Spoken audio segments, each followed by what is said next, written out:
Hi, it's a beautiful day here at Heart and Soul Gardens, and I'm still planting tomatoes. And I have a hole prepared here, and Richard and I actually got some weed mat and put down to keep our weed problem down.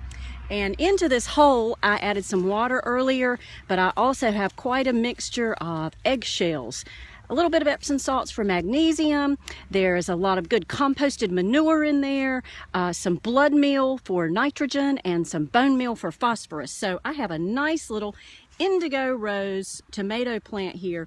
Indigo rose is a pretty salad tomato. It's a dark purple color, and I actually bought indigo rose a few years at a farmer's market, and I love the tomato so much, and because it's an heirloom, I was able to save the seeds, and I have grown it successfully for about 3 years now. So this plant is in here very loosely because I actually started him in another plant, and so we're going to gently ease him out, trying not to disturb the roots too much or the stem, which is a very tender part. I'm actually going to lie him in here, and I'll use both hands in just a moment to work this soil around and bend him up so that he will grow roots all along the stem line, which will make him a much healthier plant.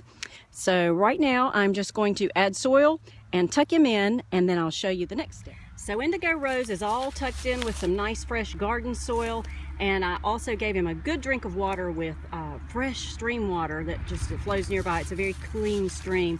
And now I'm just going to tuck some newspapers in around him just to give a little more protection from weeds, also to hold in moisture. It's been very dry here at Heart and Soul lately, so I want to keep as much moisture in there as possible for these tender young plants especially.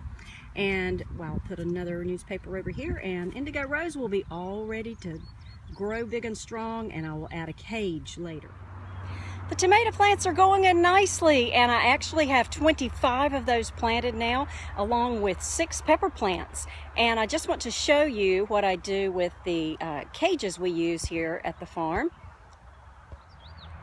Our tomato cages are made from what some people call hog wire, and after a few years, these ends become fairly brittle, so I have to very carefully pry them back into place so that they will go straight into the ground to give the plants good support.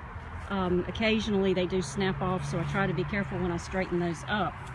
And these actually have been used for a few years, so it comes in a long roll of wire.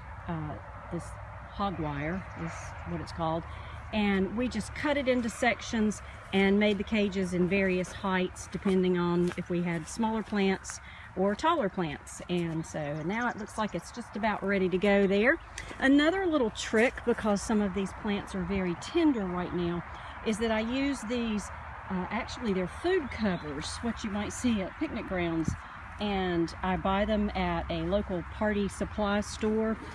They're not that expensive, and as you can see, I have recycled them from last year. I usually don't get more than a couple of years use out of these before the wires become too bent or the little plastic parts deteriorate. But as you can see, I have quite a few tender plants, and they are protected.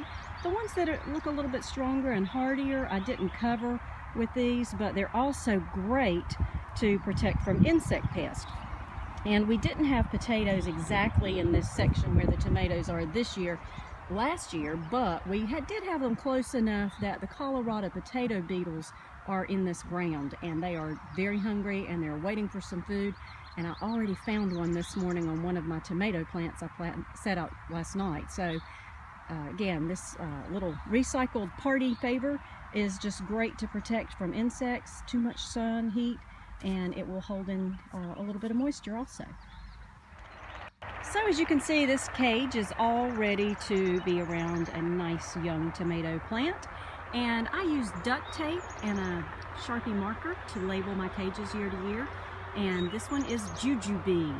It's a tiny little very sweet tomato. It's red. It's my husband Richard's favorite one just to snack on because it's so sugary sweet.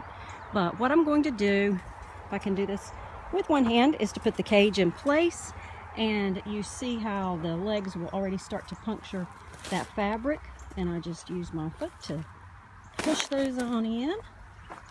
And later I may have to add some stakes in there for support to the plant as it grows. Jujube does get to be fairly tall. Also, we will use some sort of tying system to keep the plant in place so that it will stay inside the cage as it grows.